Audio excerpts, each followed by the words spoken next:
I am the Tofu Golem. Please enjoy the video. You start by making the AD200 safe.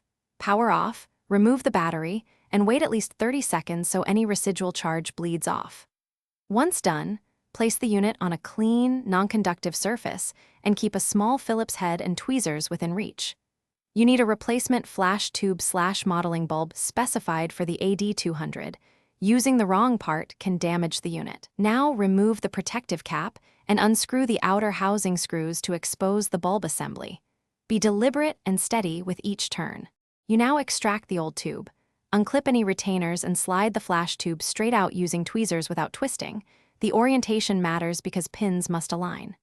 Once removed, inspect the socket for debris or corrosion and clean gently if needed.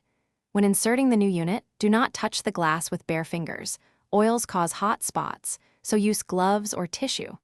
Align the pins, press the tube evenly into the socket until it seats. Then reattach clips and screws in the reverse order to ensure stable contact. You finish by reinstalling the battery and powering the AD200 on to run 1 to 2 test flashes at low power so you can confirm firing and polarity. If the unit misfires or produces no light, immediately power off and reseat the tube. Poor contacts are the most common issue. Then retry. If problems persist, try a known good battery or cable because supply issues mimic bulb faults. Lastly, make sure the housing and retainer are secure. If you see arcing or burn marks, stop using the unit and service professionally.